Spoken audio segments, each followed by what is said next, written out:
And right into the stretch, looking back and throws up the middle. Rose is on his way around. Picked up by Otis. Here comes the ready or not. Here comes the boys from the south. Here comes the ready or not. How you like me now? I say, here comes the boom, ready or not.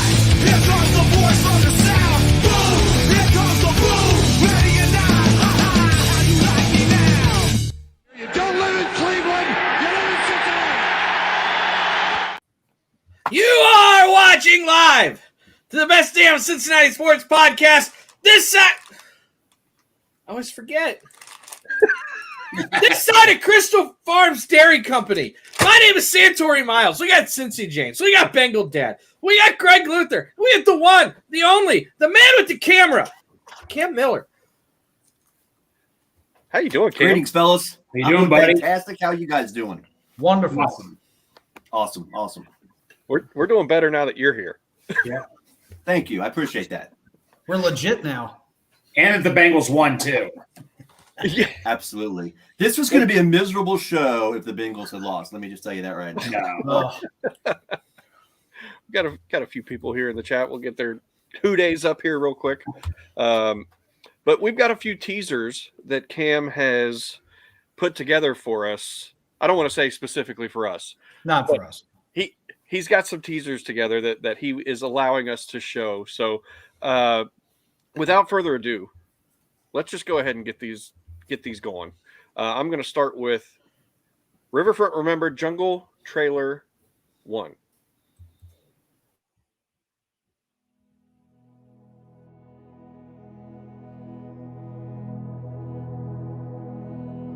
The Reds were thinking about leaving, as I remember, because there wasn't a stadium that was worthy, and yet the city had to have the second major league franchise in order to build the stadium.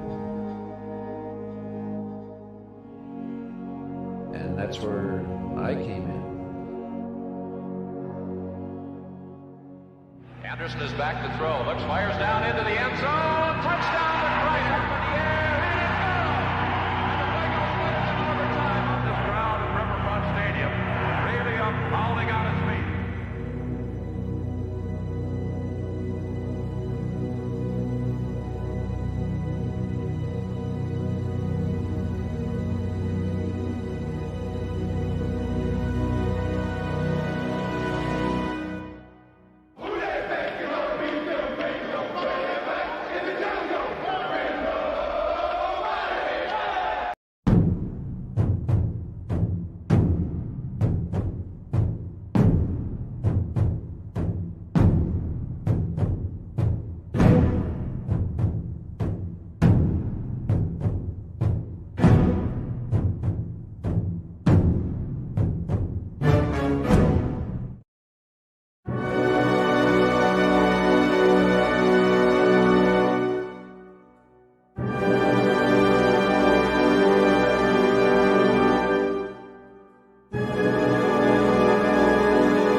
Oh, like a movie. I'm just sitting here eating my string cheese, watching the Bengals. That's some good stuff. Good to go.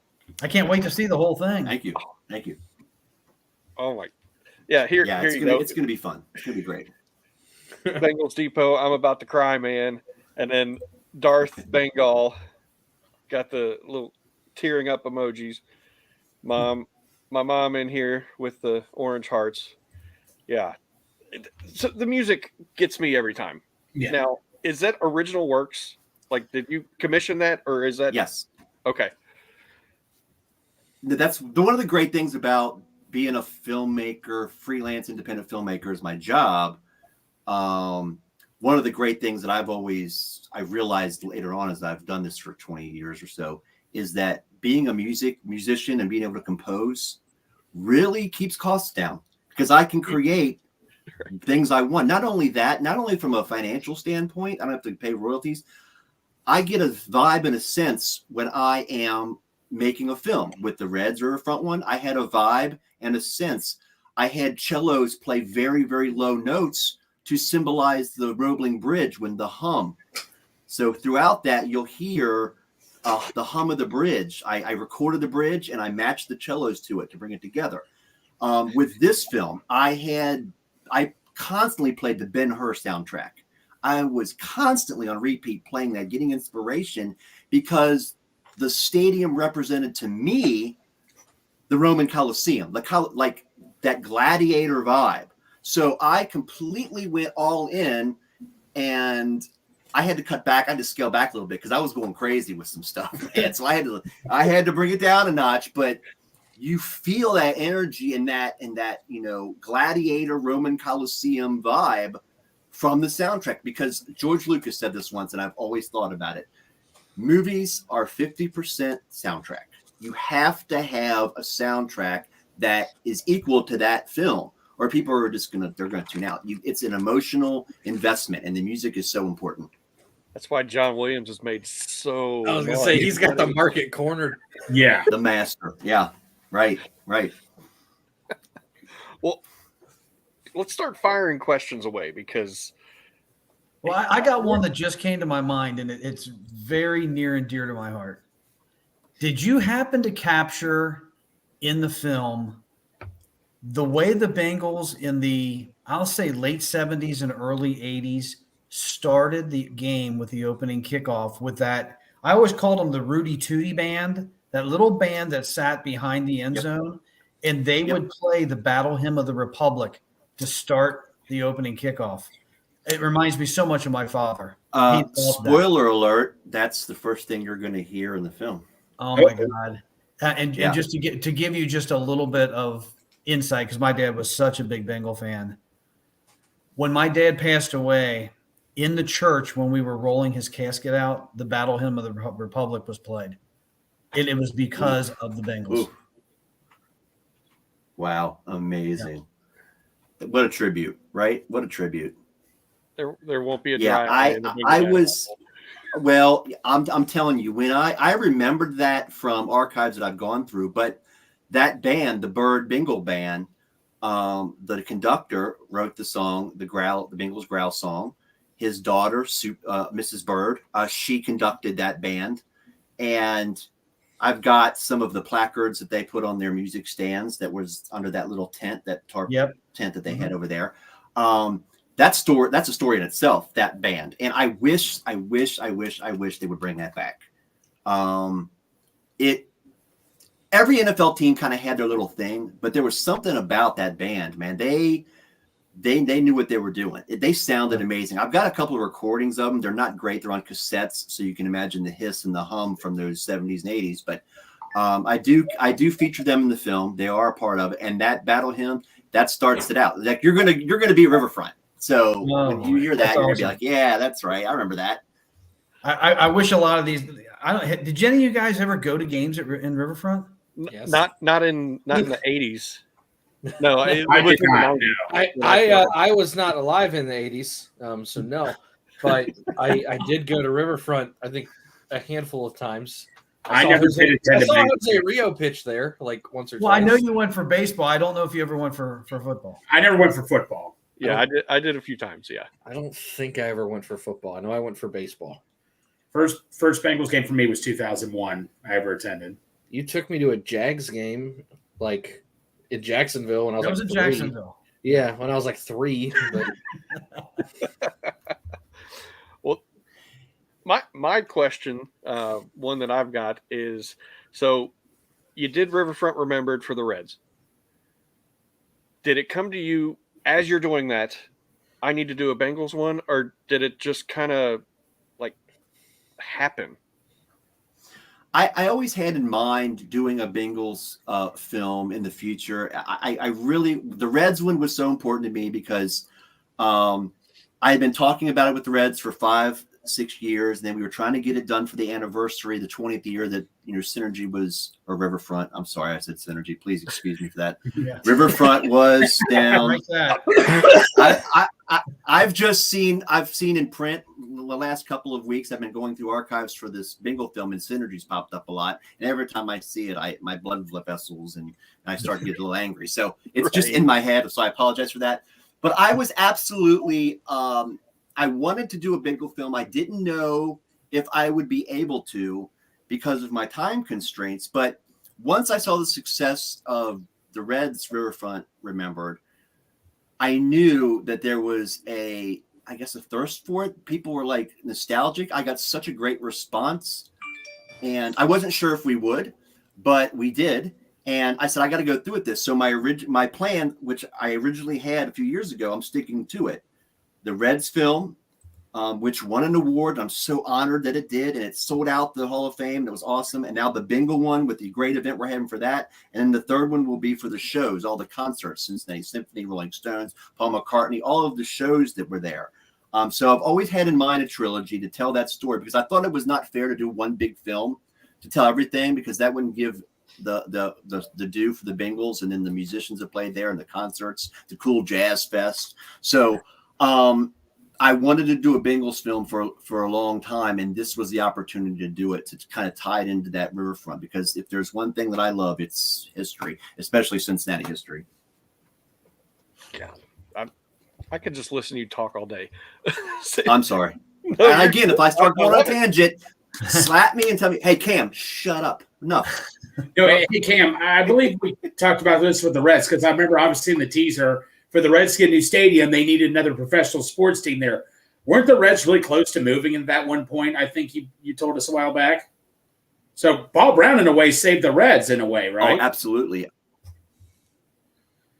And I mentioned that in the film. Absolutely. If it wasn't for the Bengals, were going to be the Bengals, I think, no matter what. I don't know if they would have lasted if other ownership groups that were coming in. It was because Governor Rhodes of Ohio at the time was good friends with Paul Brown, and he talked to him and said, hey, let's do this. And with your legendary status, it's two reasons. Him being friends with Rhodes, and then Rhodes being a fiery guy and saying, let's get this done, rah, rah. And Paul Brown wanting to stick it to Cleveland after firing him. So he gets fired, 62. He's stewing. He wants to get back in the game. His friend, Mr. Hackett, the veterinarian who is under John Sawyer of Orlington Farms in London, Ohio, they put this ownership group together. And Hackett played for Mr. Brown at Ohio State. He was an All-American offensive guard, national champion in the 40s. So they already had a friendship, and they kept in touch all these years. Hackett goes to see Mr. Brown in California and says, would you like to be the commissioner? And Paul Brown's like, no, I don't want to be commissioner. I want to run a team. Sawyer comes into the picture, the guy that runs the farms in London, Ohio, and says, hey, you should put it in Cincinnati. Great economy. They're booming. The Reds are thinking about moving. Maybe this is like that thing. So having Paul Brown's name attached to something, instant credibility. So then the stadium that Cincinnati was trying to build for years and years and years and years, but never could get anybody, we don't need a stadium. If the Reds want to move, so be it. They were going to go to be the New York Mets. They possibly could have been the San Diego Padres. They were always, and I think they would have moved. They were losing money. Crosley was outdated. There was no place to park. The automobile was booming. You needed something to draw people downtown, and having a new professional football franchise gave them a reason to build the stadium. So to answer your question, yes, without Paul Brown, there's no Big Red Machine. The success of the Reds that we know and love in the 70s wouldn't happen. They probably would have moved. Paul Brown saved the Reds, and he brought in an NFL team, and the rest is history. So what you're saying is Art Modell saved the Big Red Machine. Yes, he did.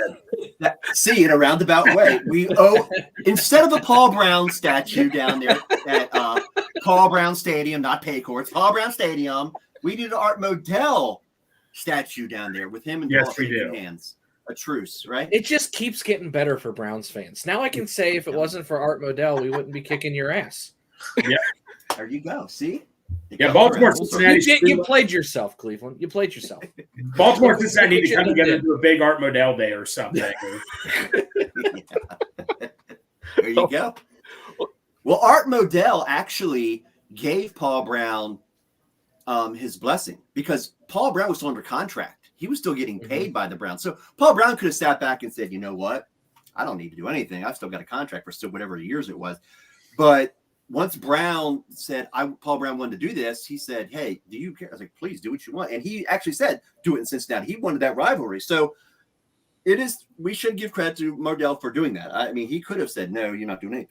So I think that there's something to that. But I'm telling you, the more I research for this film and the more I realize, and again, I can't go into the weeds too much because the film would have been Ken Burns-esque, 18 hours, and would have been on PBS over the span of a 2-week period.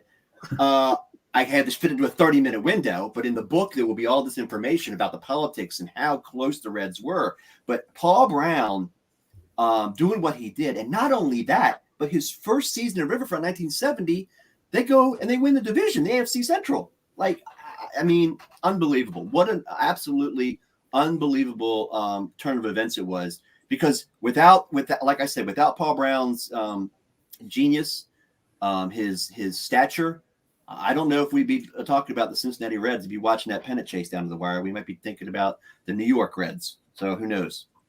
Ooh.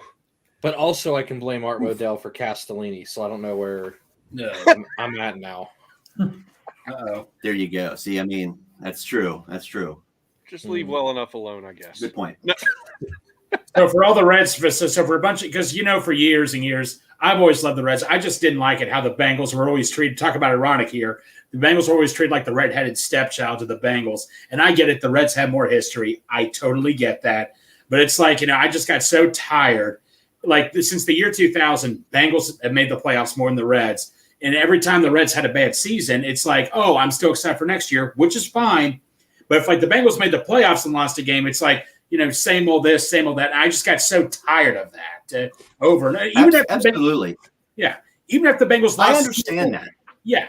And I just couldn't take it anymore. And like I said, I still love the Reds. Don't get me wrong. But you get what I'm saying. And I get that. Absolutely. And I think that there's something where, unfortunately, the dynamics of the leagues that they play and the type of sport they play has a lot to do with that, unfortunately. Mm-hmm. Speaking in terms of Riverfront, of course, because remember, 8 games at Riverfront and the Reds are playing 81. There's the tradition. There's the history. Who are these Bengals? And then, of course, once the Bengals went into that funk, it was so hard to climb out of. But you're absolutely right. Now we're seeing that shift.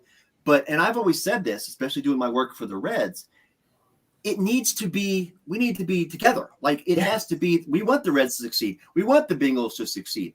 And I think that now, like you said, the Bengals are starting to get that attention. Look at how much Bengal talk there is now. And the Reds are a game and a half out of being in the playoffs, which is insane to think about because they were so terrible last year. So I'm so glad that the Bengals are finally getting their due. But you're right. There was that period where it's like, I am so tired of hearing about how bad the Bengals are and how Marvin Lewis has got to go and how cheap the Brown family is. And it's just like the same storyline. It was lazy writing, lazy journalism, and it wasn't about facts. And I'm so glad that we're starting to see a turn of the page there. Absolutely. Yeah, I was going to say something along those lines, just what you covered. I don't know when it happened, when all of a sudden the two teams began to root for each other. But there was the longest time that you'd have thought these were rival cities. Yes. Yeah, especially when it came to lawsuits. Yeah, lawsuits. The scoreboard lawsuit was the big one. That went on and on and on and on. When the Jumbotron came in 1987, the Bengals was like, you're taking away our seats. And it was just a fight, court battles. But I would say it was – I would venture to guess that around the 2004-05 early Marvin Lewis era. And I can speak personally about this actually, because I remember when I was a full-time employee of the Reds Hall of Fame, when I was in the trenches, so to speak, at the Hall of Fame, Marvin Lewis and the Bengals staff and some of the front office, they would come over to the Reds Hall of Fame. So they would come over there and chat it up with us. and they would take a tour of the place, and there was that friendliness there that you didn't see before. Yeah. So I would say that probably the mid 2000s, you started seeing a turn, and it also didn't hurt that the Bengals were starting to, get somewhere, that Carson Palmer years, and then they're starting to make the playoff. So, and I think the Reds were like, hey, let's end this. And again, another big reason, and we can't deny this, they've got it's like the siblings that are fighting because they have to share a bedroom all the time, and they're going at it, and then the other sibling goes off to college, and then the other one, gets his own place. And then when they come together Thanksgiving, it's like, oh yeah, you guys aren't so bad, because they're not having to share the same place. So that has something to do with it as well, I think. They're having a beer together, hanging out. Yeah, they're in a beer. Everything's fine now. How's the kids? How's the wife? Well, no, we couldn't wait for the football season when the Reds just all of a sudden out of nowhere just started playing so well. It's like this was just so cool because we still couldn't wait for the Bengals, but the Reds, they just kept me so occupied. It was unbelievable. It was, like you said, Cam. It's like both teams are room for each other. This is what I've wanted for the longest time, and this is just so cool. Yes, I agree. Thankfully, let's keep it up. Let's get 2 championships in the city. Bengal Dad, you had a good question when we were off air. Yeah, I was just wondering how much more difficult, if at all, it was for you to put this film together, because there's just not that much history with the Bengals compared to what it is with the Reds. Yes. The film, the footage, the older footage especially. It's even hard to find footage of the Bengals from the 70s. And I mean, it's not hard to find footage of the Reds from the 70s, but it's hard to find footage from the Bengals. Right. There's literally 100 years less, and then there's literally 150 games less per those 100 years. Right. I mean, you're short thousands and thousands of game hours, not including all the other stuff that happens. Absolutely. Yeah, that's, of course, the biggest factor is you've got 1869, which, I won't go into my spiel about how the Reds have nothing to do with the 1869 team, because they don't have anything to do with the 1869 team, but that's another podcast. The Bengals history is, it's fascinating because people tend nationally, let's talk about nationally. The Bungles was the phrase, the code word. The Bungles, the Bungles. We kept hearing it because of one awful decade. The 90s were an awful decade. The Shula years, the Coslet years, not having a direction. A lot of it had to do with the times changing and our owner not changing with the times. There's a lot of factors there. But in the 70s, the Bengals were good. They were very good. They won the division 2 times. The 80s, they were obviously good. They had a winning record in Riverfront Stadium in the 70s. They had a winning record in Riverfront Stadium in the 80s. And, of course, they fell off in the 90s. And then by the time 99 comes, their last season, they move over to Paul Brown. But the history that they do have, even in those down years, there was some unbelievable playmakers. If you go back to the 70s, we have, of course, Ken Anderson, Virgil Carter. We've got Jess Phillips, you got Bob Johnson. There's these unbelievably great players that the AFC was tough. I mean, the Raiders, the Steelers, it was the Browns. It was a hard division. In the 80s, you come around and you've got Sam Weiss and the West Coast offense. And we had some studs. I mean, Boomer Esiason, Collinsworth, Eddie Brown, James Brooks, the SWAT team. So even when we didn't make the playoffs, there were some great games and memories and records that were set. Corey Dillon, the rushing record. We always had a niche. There was always something positive going on. And the 90s kind of is that bad, dark thunderstorm that just won't stop. It just keeps pouring and pouring until finally you start to see the light. It took a lot longer than I think anybody anticipated, but there's a lot of history there, not nearly as much as the Reds because of the longevity, of course, but there's some great stories in there. And also a lot of it has to do with the Bengals history is 2 places, right? You got Riverfront Stadium, and then you've got now the new era with Paul Brown. Whereas the Reds had Redland Field, Palace of the Fans, League Park, Union Grounds. There's all and all that history. So 2 places that they played. AstroTurf, of course, being the bad dirty word for so many years. So, it was so interesting to see some of these little tidbit stories that don't get a lot of press, going through the newspaper clippings and finding out these things. So, it was harder to make this film, yes, because of that fact. There's not a lot of footage. NFL films, wonderful, some great stuff, but you want to see more than just those highlights. You want to see some of the other things. But the one thing that I was so proud of was recreating the scoreboard. We all remember the scoreboard from the Reds, but very few people remember the Bengals. I posted this the other day. I mean, because we know the roaring tiger with the roar and it, the animated tiger, that was there from day one. The very first preseason game, August 8th, 1970, Jess Phillips scores a touchdown from 1 inch out against the Washington Redskins in that first game ever in Riverfront football preseason game. And fireworks go off on the scoreboard, and the tiger's animated, and it growls, and it says touchdown and flashes. It just added to that, that the era, that generic looking dot matrix that I love so much. And it was fantastic. Like, I loved going back and seeing all of the old clips. Like, they would put, if a Bengals player did something bad or there was an interception, a big darn it would flash up on the screen. It'd say darn it with exclamation point. It's like, can you imagine that today? Or like, nobody's gonna believe that that's true. But Zowie, another one was a good 70s jargon. Zowie. So when a good play was ZOWIE. Just finding all those little things and then recreating the scoreboard. So you'll see it a lot in the film. When I recreated the scoreboard, I put the old Bengals helmet that used to be over on the left side, and then over on the right, originally there was a Fresca sign, if you remember that. So it was the Bengals logo and Fresca. So I had to go find a Fresca logo, which, believe me, was not easy. No. And put a Fresco logo up there. And then I had the Bengals logo. That was fine. But then I was able to put the messages up there and kind of tell the story of the scoreboard, much like I did with Riverfront. But yeah, the scoreboard to me was probably the most fun thing I did with the whole project. But do you remember what they used to do when there was a penalty?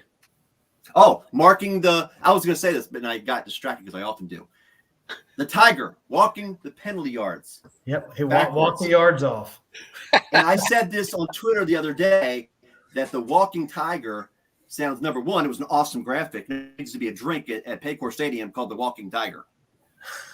Ooh. I'll drink a walking tiger. I don't know what's in it, but I guarantee it's good. You drink too many, and it'll turn into the stumbling tiger. Yeah, you'll be walking no more. The stumbling tiger. There you go. He's not walking anywhere. Yeah, that graphic was awesome. Yeah. Santori, you've been quiet. Well, you got a question for Cam? No, I'm just enjoying all of it. I mean, you got to remember, for me, my memories of Riverfront are very faint. I did not start really paying close attention to sports probably until second or third grade. And for me, that's 2002. So Riverfront was basically gone at that point. My earliest memory of Riverfront, and it's the only memory of Riverfront that I have. Maybe there's two, actually. Was the 4192 firework we always talk about at Riverfront, Dad? Yes. Okay. So I really played the Oakland A's at the end of the season. Okay. So I remember that vividly. And I remember being chased by a bee in the luxury box while Jose Rio was pitching, being very younger. And very, very, very young. Those are my two memories. Now, see, if I would have known this, I would have. If I was hoping that you had a picture or something of that, because I would have put it in the film of you running around trying to get away from the beat. No, great footage. We were lucky enough to be sitting in some kind of box, and I remember sitting outside, and then I think Dad said just go inside. So I went behind the glass wall, and it followed me, and I was like, "Well, this did not work. I don't know what to do now. I'm stuck." And I had a slushie, and it just kept chasing. It was a bad time. Let me say. And it kept following because they wanted the slushy. Yeah. Yeah, it smelled the sugar. But see, I'm glad you brought this up. Yeah, of course. I'm glad you brought this up because, and I thank you for reminding me of this. I need to make sure I say this because I made Riverfront Remembered because I had such an experience at Riverfront, the Reds version, because I used to ride my bike to Riverfront. My dad took me to Riverfront all the time. We went to Riverfront. It was my place, my playground in the summer. It's where my teams played.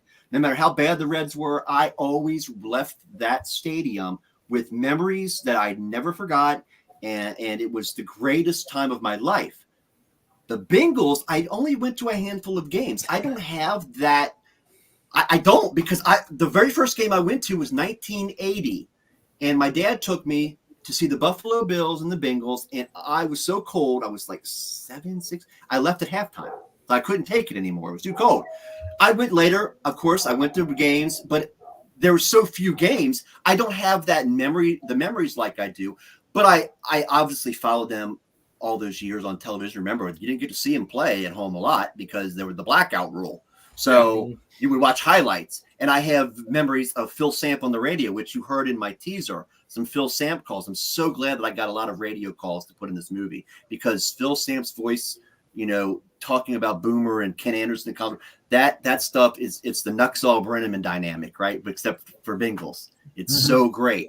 And but I wanted to make this film not just for us that got to experience it, but for people like you that didn't get that chance, because it's like history in schools. They don't teach you enough history anymore. It doesn't fit into their plan to teach you history because you got to teach the test. You got to do math. You got to do this. History has been shoved and shoved, and social studies is shoved and shoved and shoved, and we don't talk about it enough.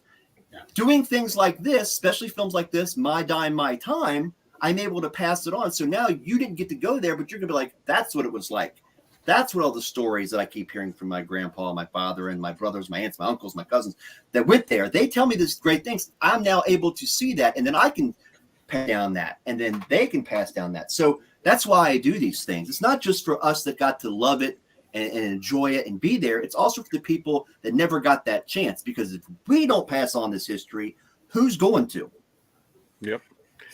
I think I have one more memory, and I'm not sure because I don't know what stadium it was at. I was so little. Where did we see the Village People? Was that at Great American or was that at Riverfront at the end? Because I was a real little kid. I think that last weekend. I think because we went to like all the games that last weekend. We went to the last three when they played the Oakland A's. I believe is who they played against, and that's when they did the Pete Rose 41-92 with the Roman candle at the plate. Mm-hmm. I believe that was the Village People. Could have been the Beach Boys, but I think it was the Village People. It was the Village People, and this is going to sound really bad, but I was a very, very, very morbid child, and I was afraid to have fun. And I remember looking up at my dad, who was sitting to my left, and I said, I'm afraid to really enjoy myself because one day you're going to be gone, and I don't want to be sad thinking about this moment. I was probably 5 years old, and that's what was going through my mind watching the Village People. Wow. I'm weird, but that's I don't know if you remember that, Dad. Dad, I don't know if you remember that. I remember that like verbatim because then you just looked at me like, what the hell am I supposed to say to this 5-year-old? Yeah, how do you answer that? So you don't frequent the YMCA anymore? No. So I remember that, and then I remember being on. We actually got to go. We were at the top of Carew Tower when they did the implosion, and at the same time, keep in mind I'm 8, I was maybe 7 or 8, because that was in December when they tore that down, was it not? It was in the winter. Correct. Yeah, late December. It was December 29th, 2002. Yeah. Okay. So I was 8. I just remember watching it. I thought it was super cool, and I looked at my dad, and he was crying, and I had no idea why my dad was crying. Yeah, and I think that the film Riverfront Remembered Reds and this Bengals version, it's going to get it now. One of those things where some people are going to be happy. Yeah, there's going to be people that are going to be happy and walk out like that was great. And there's some people that when I did the film at the Hall of Fame, there were people crying. I'm like, is it that bad?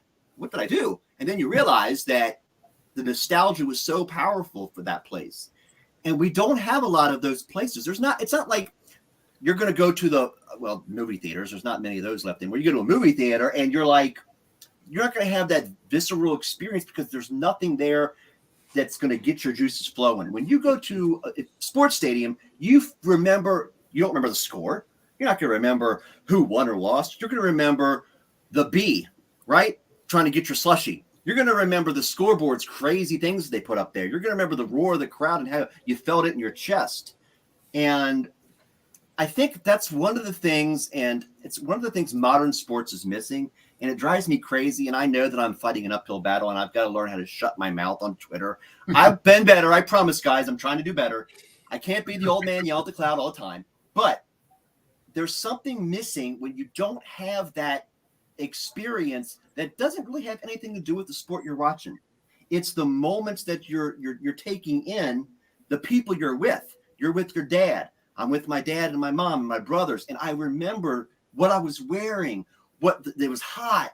I remember the smells of the stale cigars. That's the stuff you remember. And it takes you back, and you remember your father. You remember your mother. You remember your family and your friends that you were with. And that's why, as much as Riverfront used to stink, and boy, at the end did it stink, I love that smell, and I wish they would make it into a candle because I would burn it every day in my office. The thing I remember I'm sure. Greg, go ahead. I'm sorry to cut you off. Oh, no. It's okay. No, I was just going to quickly say, the best thing I remember Riverfront, this guy selling beer, he would go, cold beer. That's stuck in my head ever since I was a kid. I remember that guy. You remember that guy too? That guy was famous in the stadium. That guy was famous. If it's the same guy that was in the blue seats, he followed. You can hear him on the radio. Ice cold. See, gold. Here's the other thing, and this is where I will show. I hate to call it ignorance, just because I wasn't around and I don't pay too close attention to the details. The thing that used to upset me because I didn't experience it, and I just kind of have to go, yeah, cool. So people go, oh, I had season tickets in the green seats. I'm like, I have no idea where the hell what the color levels were. I didn't pay that close attention when I was 4. It's like, oh, I was in the red seats. I was in the blue seats. I'm like, I know, I understand there was a ribbon of color that went around. I couldn't tell you what order they were in. Yep. I'm not that detailed. Well, originally, and I said this in the Riverfront Reds film, and I mentioned it again in this film. Originally, the seats, the color code was going to be blue at the top. So if you're looking at it and you're thinking about the red seats at the top, right? That was going to be blue and gold, right? And then the bottom ones were going to be red. But the Cincinnati Reds said, we want the most seats, which were the upper rim, to be Cincinnati Red. So they switched everything. They just followed it they reversed it.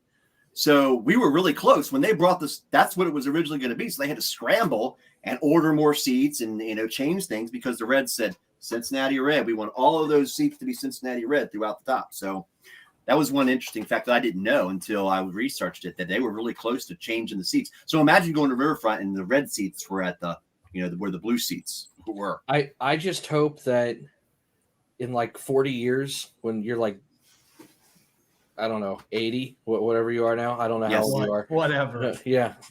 I don't know how old he is now. I'm 49, but I will be 135. Okay. I thought you were talking about me. No. I'm talking about Cam. That you do one with Paul Brown / Paycor, because that's I want to be able to have that nostalgic. Or I hope somebody does. Absolutely. Because if I don't, there's going to be because here's the thing. There's going to be so many things, because until Elizabeth stepped in, I couldn't stand the graphics and the audio and stuff that we would put on at Paul Brown Stadium. I just thought that a lot of it was cheesy, and it's like, wow, we don't have great animators up here. Like for like 15 years, they used the same exact thing. I'm like, guys, come on, can we get something new?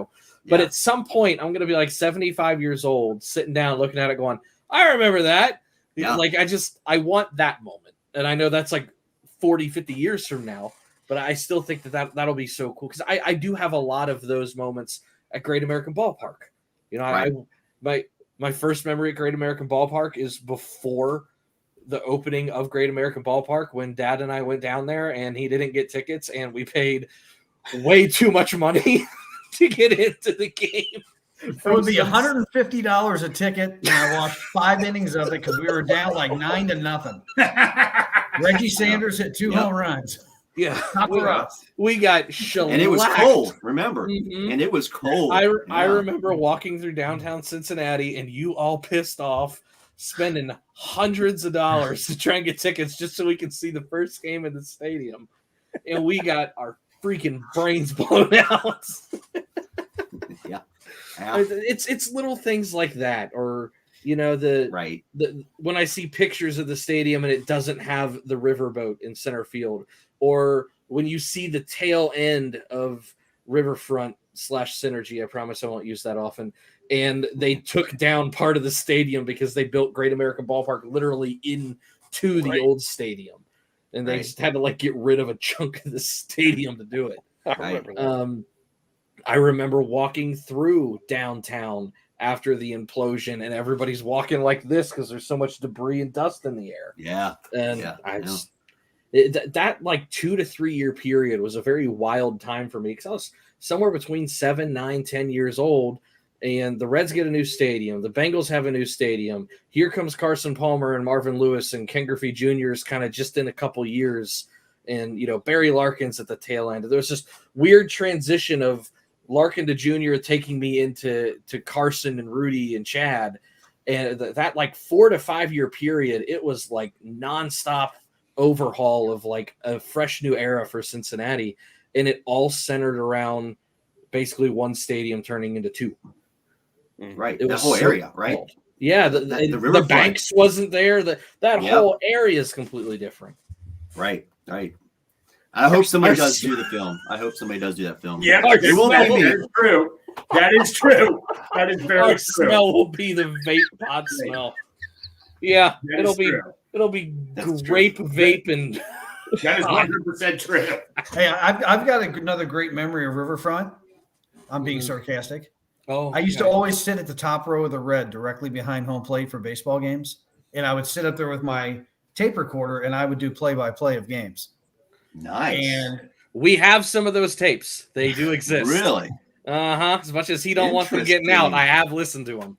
well, the point I was getting at is the smell of urine when the drunks after they were, I guess maybe during they were smoking their pot, and they're urinating on the back wall directly behind row 26, I believe it was, of the red seats. Yeah, That if you was think a- it that was a smelled great bad smell. behind home plate, try going behind the scoreboard up there in those seats that were out there. So imagine that smell tenfold back there, because people thought, they weren't going to be seen. But I remember several times, Dad, what's that guy doing up there? Son, you don't want to know. Yeah, it was awful. Awful. Yeah, but see, those are the things that are just so fun to remember, right? I mean, you remember crazy things like that, and it's just not going to happen again. It's just not. Now it's just about all the fights that you see in the stadiums, right? That's the thing now. So it's a lot different than just smelling pee and stale cigars. You still see, trust me, you still see fights at Paycor Center. That has not changed. No, it never will. One other question about the film. Yes. Did you cover anything about the birth of Houday? I absolutely do. Two things, and I hope somebody didn't have this question, but I want to. While I'm thinking about it, I want to mention it. Houday and the birth of Houday is absolutely brought up. I had to do that, and the title of the film, The Jungle, right? The Jungle. Okay, So the Jungle, how it began, the guys that made it happen. I was unsuccessful at trying to locate the college kids that came up with the Jungle, but I'm going to have some special surprises at the premiere event in October that deal with the Jungle and the name. But remember, it started with college kids taking a banner there. JTM sees it. They capitalize on it with 700 WLW. They put placards out the next week. The week after that, 1988, by the way, Boomer Esiason, a reporter, says something to him when they beat Cleveland, says, well, they're going to have a tough time. They might have got us in the dog pound, but they're going to have a tough time beating us down in the Jungle. The first time a player had ever referenced the stadium as the Jungle. So I found that. I tell the story of how that happened. And as I started to see it, I was talking to my son about this the other day. As much as we make fun of Riverfront Stadium and it's, how it was, and how the Bengals in the 90s weren't good, there's not too many professional football stadiums that have an identity. Okay? The Packers, the Frozen Tundra, right? Steelers, Three River Stadium, until they moved into Heinz Field. But the Jungle was an identity. How many football teams had an identity and a chant? I mean, it just goes to show you how Cincinnati rallies around their natty. Free plug for you. There you go. See, it's there's not too many. I There's didn't a even few. catch it. I'm such an idiot. Sometimes gotta be quick with Cam. But it's so weird that I was like, wow. And I started going through. It's like the Jungle starts in '88. Houday starts in the early '80s.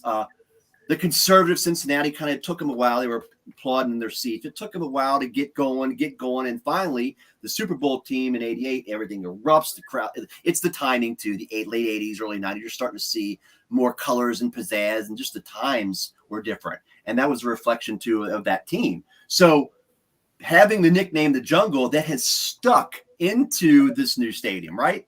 And they've made it into an identity even more so than they did, at Riverfront. So there's just not many.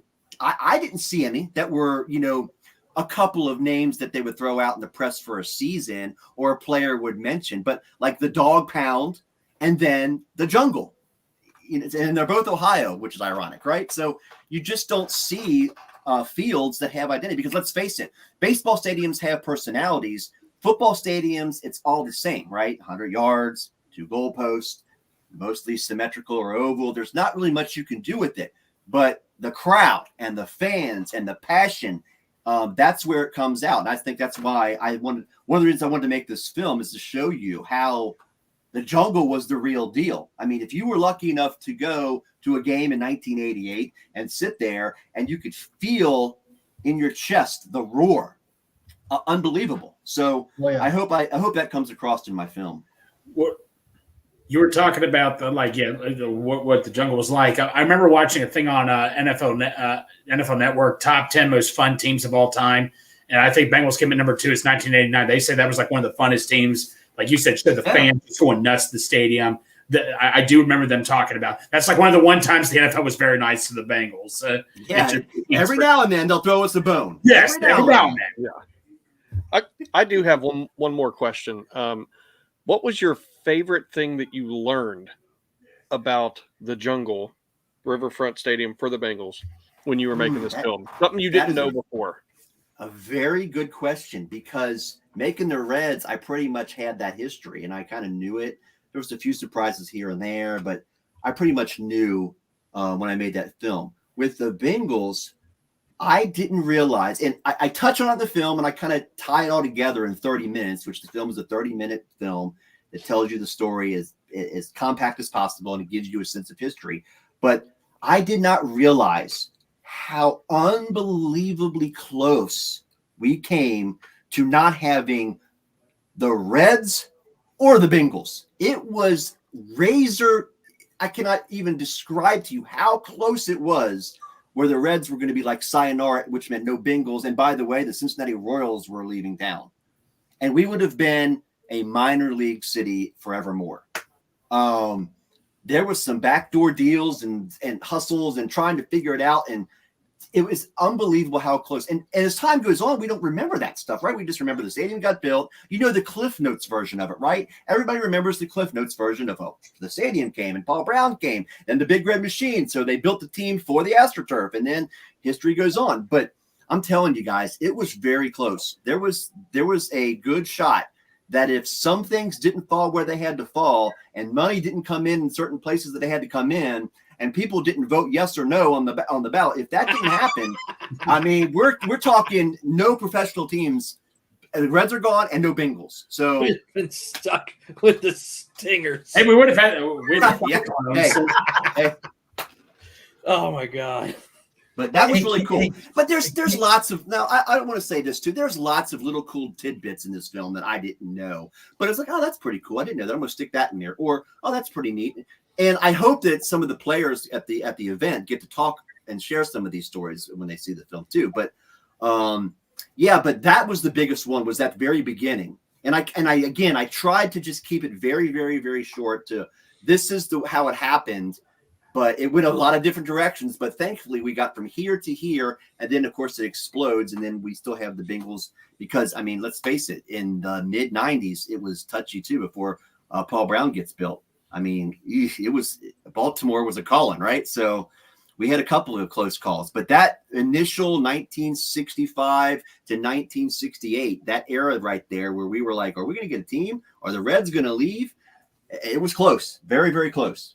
Wasn't there joint ownership? Like I'm talking about the Nipperts. Didn't the Nipperts have money in both teams? Yeah. Yeah, you had Francis Dale, the Inquirer with the Reds, and he helped out the Bengals as well.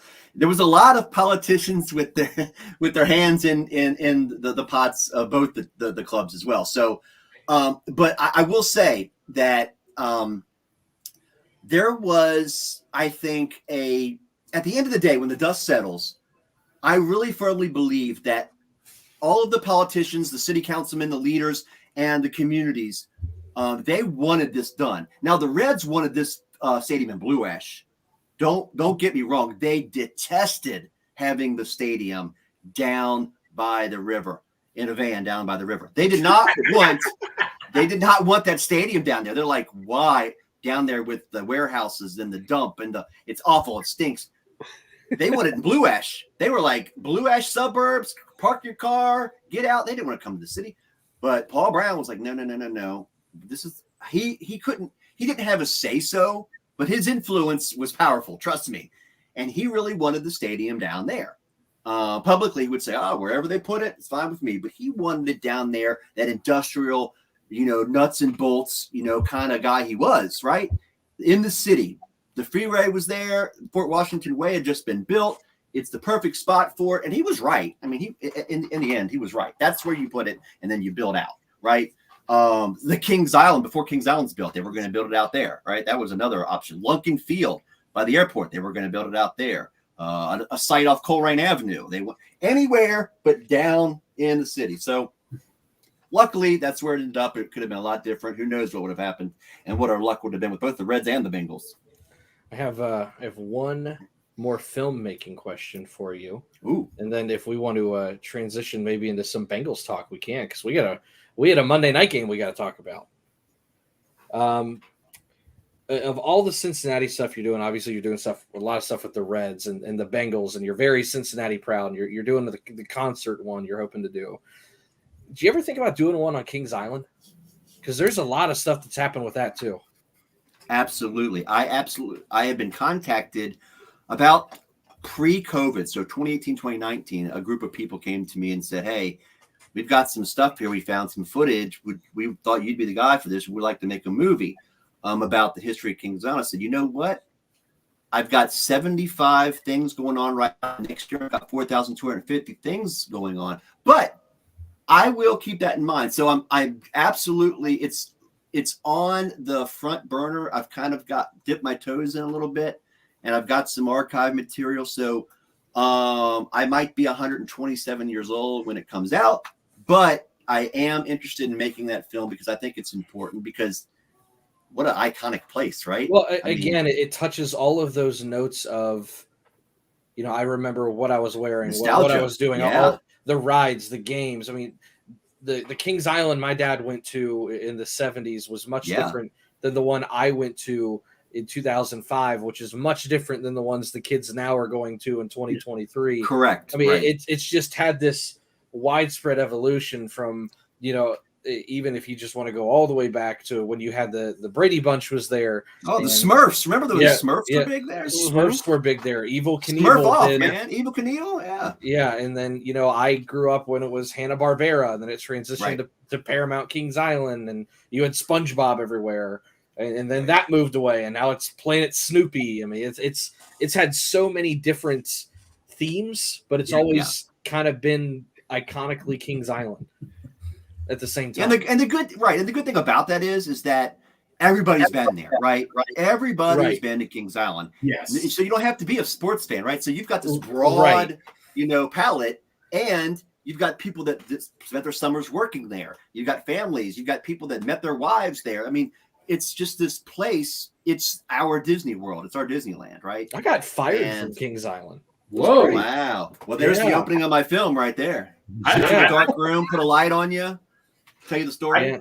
I got thrown out. I got thrown off the vortex one time because I was trying to catch up to my sister, and I thrown off of the vortex. Well, I hope you mean out of line. There was nobody in line hardly. I barely cut in front of two people. I'm just imagining Greg being catapulted all the way to Coney Mall. No, my brother and his friends hopped over the fence where the vortex is. They didn't get caught. I was catching up to my little sister where two people were online, and this old security guard says, I could kick you out of the park. What, for catching up to my sister? And he's like, I don't ever want to see you on this ride ever again. I'm like, God. See now, I've just got this great vision now of Greg flying through the air. It could be like the opening of the Disney movies, but instead of Tinkerbell going over the castle, it's Greg's face going over the Eiffel Tower. There you go. Someone please make that happen. That'll start the film. That'll start the film. Just There you go. Greg is Tinkerbell going over the Eiffel Tower. If I make the film, let me mark this down. What's today's date? Today is the 27th. It is 7:55 p.m. Yeah. Greg will be flying over the Eiffel Tower when I make this film. It'll open it All up. right, hey, why not? Instead of Cam Miller Films logo popping up at the beginning, it'll be that over the Eiffel Tower. Yeah. If I make that film, that's my opener. There Book you go. it. I got it. All right. Well, do we want to kind of go 55 minutes in? Lord, we're having a great show. We're going to want to hit the Rams, then do some game picks. Let's real quick. Riverfront Remembered. The viewing is going to be October 17th. Is that correct? Yes. I've actually got to run here to catch. I got to do this soundtrack for the film. Okay. But so yes, October 17th, 16 lots at Newport and the Levee. Beerfesttickets.com. You'll see it on my Twitter feed. Follow me at Cam Miller Films. Go to the YouTube channel, Cam Miller Films. Go to Facebook, Cam Miller Films. You'll see all the information there. A $10 ticket donation, 100% of that goes to Revive Family Support Services, who do wonderful things for Cincinnati Children's Hospital. They take care of families. It's a family support charity. And when they approached me about the charity that they were going to do, it touched me because I actually spent some time at Children's Hospital when I was a wee lad because I had Guillain-Barré syndrome, and I was put in the hospital for a few weeks. So I had some experience as a young boy with that. So when they said that Children's Hospital, Cincinnati, absolutely, 100%, let's do that. So a $10 ticket donation, you get to go to the film. There's going to be a Q&A. Bengal greats will be there. I know Ken Anderson, David Fulcher, they got a list, and they keep adding to the list as we go on. I'm sure as we get closer, more will pop in. Jim Breach will be there. And we're going to do a big Q&A at the end of the film where they'll talk to me about the film, Bengal Jim and friends, his tailgate and his podcast. They're going to do a live show, and they're also going to talk to the players about some of their memories. So it's going to be a big deal. And I think that if you can afford the $10 to go down there and see the event, awesome. It's really appreciated. But if you can't, remember that the very next day or soon after, depending on how much I've had to drink and if I get to sleep, a couple of days after that, it will be for free online for you to view. So if you live in Chicago, Illinois, and you're a Bengal fan and you can't make it down to Newport, don't worry. The film, I always put my films when I'm allowed to. I put them on YouTube for your viewing pleasure. So it'll be on there. I'll post a link and you guys will have it and you'll share it. And I'd like to come back on the show once it's said and done, and we can talk about the success of it, and we can talk about the next venture in the world of Cam Miller Films. I absolutely love it. That'll be fun. There you go. Yep, absolutely. We'll pencil you in, sir. No. Pencil me if you have time for me. I think we can make time. And I hope that you can come to the show, and I hope you guys can make it. And if not, like I said, I'll put it out there, and I will absolutely be sending you the film when it's done, finished. I'll send you a link so you can watch it before the date, so you can have a screener. I'll absolutely get you guys a screener when it's getting close, which is what I'm going to do now. I'm going to finish this cello piece, the haunting cello music that was inspired by Ben-Hur and the Roman Colosseum and some of that fanfare that I'll be working on this week. When you hear it, you're going to get goosebumps. You're going to just feel it. We're going back to the jungle, boys, and I can't wait to share it with you guys. All right. Awesome. Thank you, Cam. Yeah, thanks for coming on. You're Cam. very Appreciate it. welcome. Okay, you guys have a great evening, and I say before I go, Bengals 37-13 against Tennessee. Oh, I'll write it down. That would mean Joe Burrow Write is it down, back. book it. There you go. He's back. He's back. You said, It's all good. 37-13? Yep. 37-13 Bengals. We're on a roll. We're going to the Super Bowl. Absolutely. All right. I got it written down. All right, guys. Take care. I'm glad. Hey, I love it. Thanks, guys. I appreciate it. Thank you. Take care. Well, that was great. I always love having Cam on. That's awesome. He doesn't. I don't know if he like meant to or not, but he's just like our official historian at this point. Yeah, he's great. Hey, should we get to our sponsors first? An hour in, yeah, Yeah. we should. Yeah. Well, what are we going to do first? And then they'll present it. That sponsor will present it. I don't know. You tell me. We'll go. Let's see. What do we have first? Well,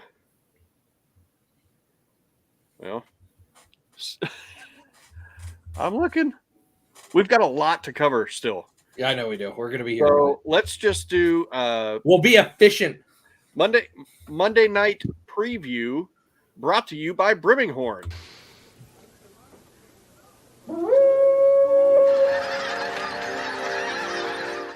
Close your eyes. Close them, everybody. Close your eyes. It's 72 degrees. You've opened the paper. It's a yellow day. We love yellow days in the paper. Yes, we do. You're sitting down on a hill in Iceland. It's green. It's luscious. And pouring from the skies is the nectar of the gods, bottled with Viking sweat. It's Brimminghorn Meadery. Is it beer? Is it wine? I don't know what it is, but it's great stuff. You should drink it responsibly. Use our code HOODAY9 to get 15% off 2 bottles or more. You're in a luscious field. It's great. Buy it. And to piggyback on that, we have been talking with Brimminghorn. It is official. The next tailgate, we are going to be featuring Brimminghorn at the tailgate. So they are sending some bottles for people to be able to try. So we'll be pouring like in little maybe Dixie cups or something, so we can make sure a lot of people can get to try it. And they're giving us they said a bunch of shirts and stuff to be able to hand out. So don't miss the tailgate at the next game against the Seahawks. Brought to you by Brimminghorn. Yes, Seattle, Darth. Yes, Seattle. Yep. That one. In like 3 weeks. And I meant to say Monday Night Football recap, not preview. Sorry about that. Same thing. We're going back in time. Well, we won. Yes, we did. We did. Joe's a statue, but we won. It's okay. Yep. He didn't get hurt again. Every day that he doesn't get hurt, he's getting better. Exactly. So, I will say, from Cleveland to Baltimore to LA, there's definitely been a progression in his productivity. If he keeps getting better, it's only a matter of time before this thing starts to click. Even from the first half to the second half of the LA game. Yeah, that was the biggest progress I saw. Well, even if you want to look at his numbers just from a raw numbers perspective, he threw for 260 yards and a pick, right? Which was one of the coolest picks I've ever seen. Jumped over the guy. Like, I'm not even mad. I'm just impressed. You know, you ate the whole wheel of cheese kind of moment. He also had 3 drops by T and a 40-yard touchdown called back on OPI. There's easily another 100 yards and a touchdown there. I mean, Joe, that's a 300-yard game. It's not officially in the books. Right. Joe had a 300-yard game on a bad leg against Aaron Donald. So, I mean, it's going to get better. Yeah. I don't really know what Tennessee's got to offer. They looked like absolute dog water against the Browns, so I'll be there, so it's not going to go well. But that's what it is. We'll be fine. There's several things that happened during this game. The offensive line played well. Supposedly, according to Pro Football Focus, they didn't. But we just need to stop talking about Pro Football Focus. Yeah, I'm done with them. But they played well. Jonah Williams looks like he's fine, legit at right tackle. Well, I mean, here's the thing. And we said this before. He's right-handed. He played it in high school. He was recruited as a 5-star out of high school. He played it as a freshman at Alabama and won like all freshman SEC, and then transitioned for a couple of years, got drafted, played here for a couple of years, dislocated both kneecaps. Never heard of someone doing that. He did it twice. Didn't know we had one. Now we got 2. Then he switches back to right tackle, and it's like he's never had an issue in the NFL before. Yeah. By the way, the current rate that he's being paid for his franchise tag, because he was franchise tagged as a left tackle, is the going rate for a current right tackle. So if you're not really thinking about the money right now and you want your right tackle moving forward, if he stays healthy and keeps playing at this level, you might as well. Yeah, I think as 3 games in, I think it's a good decision. Now we'll see how he plays the rest of the season, but yeah, for sure. Greg, you were getting ready to say something when I was talking about I'm sorry. I know we love Brimminghorn, but I think I think we have to get to our 3 other sponsors, don't we? Yeah. So what? And I'm sorry I didn't key you in on this. I thought I did. I might not have. We're gonna start, instead of each of us doing a 30-second to 2-minute intro. My bad. We're gonna start introducing them and pairing them with segments to make it a little smoother. Cool. Because I love Darth and Darth loves us, but he doesn't want to hear us read advertisements for 3 minutes. Right. Right. Okay, cool. Well, I think we need to talk a little bit about Dax Hill. I think he, I don't know if he answered questions, but he should have calmed some nerves because a lot of people didn't know what to expect from him. He had a really, really, really good game on Monday night. Who, by the way, was Cincy James Sleeper Player of the Week. Yep. Bing! Got one. But no, so they finally used him the way that I tried to justify the draft pick in my head when they took him. He'd be a Swiss Army knife. Yep. He played some deep. He, played underneath. He got a sack. He had some pass breakups. He had some pretty tight coverage. I mean, he was all over the place. They used him as the Swiss Army knife, and all that's going to do is give Lou confidence to do a little bit more creative, weird things in his defense that he wants to do. And that might have been the fastest I've ever seen somebody run at the quarterback. Like, he was and it was one of the most definitive sacks I've ever seen the Bengals make. Bengals usually hit a guy, bounce off him, roll. The guy spins a little bit. Somebody cleans it up. That was just immediate. I love that. It was a fly. I was waiting for a flag. I thought they were going to say they hit him too high. I was waiting for that. Well, he hit him with his belly button in his ear hole. Like he hamburgered him. That was a complete. There was no getting away. Right. Oh man, but I mean, the defense showed out. I thought they had a couple lapses, but I mean, you're going to have that. One thing I do in the first half, if I remember right, the time of possession was out of whack. It was way out of whack. Great for us because our defense could rest, and then they could really tee off because they weren't exhausted. And this is one of the first times, and Greg, I know you're like wanting to say something. We keep cutting you off, and I'm sorry. Going into this game, I straight told Dad, and I always tell him something at least once going in about a team, they normally don't do this well. And he goes, it doesn't matter. They'll do it well against us. Well, they could be like, they're a bad pass blocker. Then we won't have any sacks. Or, they don't have any receivers. They'll throw for 300 yards. I told Dad in this game, I don't think they can run the ball worth a damn. They didn't. Right? Yeah, It's Kyron Williams didn't do anything. Not really, no. Go for it, Greg. Greg, go. Tear it up. No, like I say, the deep. You know what? I talked about this on Bruce. It's like in the movie The Waterboy. Maybe the whole defensive line heard me kind of getting on them. Maybe they used my face or something. So on Bengals and Bruce, my name got changed to Matthew Stafford and all that. This become Ryan Tannehill and all that. So, the defensive line woke up is all I could say, and I couldn't be more happy about it. They woke up. They showed why they were the second highest paid defensive line in the league. So that's what I was so happy for. Well, there's no doubt they won the game for the Bengals. Yes. Yeah. That and Bengal Dad's favorite position won too. Kicker Willie. Linebacker? No. He made all but one. Not sure what happened on the first one, but he made enough. I watched it. He just hooked it a little bit. Yeah, but 50-plus yarder too, right? But you know what, Bengal Dad, I know you and I had high expectations for Joe Mixon to have 130 yards overall, but let me tell you something. Even though it was 63 yards, he averaged 3 yards a carry.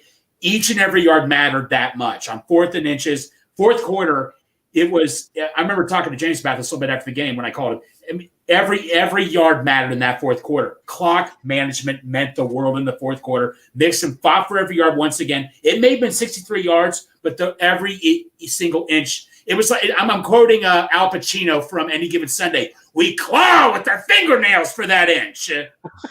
Now, keep in mind, it was 3 point. I think it was 3.7 is what he ended up with for like 64 yards or whatever. Not great, but he lost like 10 yards trying to run out the clock when they went into pistol.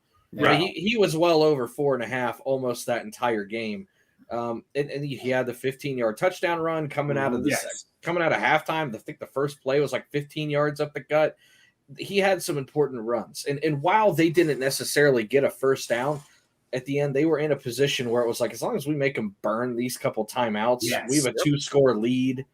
Just that was good. And I know everybody was kind of booing and everything. I'm like, guys, they just sealed it. Like, this is like a 95%er now. Right. Like, I know you guys want the touchdown and you guys want the 10-yard runs. Sometimes it's about the clock too, and they did that right. Would I have preferred they get 2 yards and not -4? Of course. Yeah. But at the end of the day, it served its purpose. Can I bring up something negative? No. I love to bring up negative stuff because I'm a realist.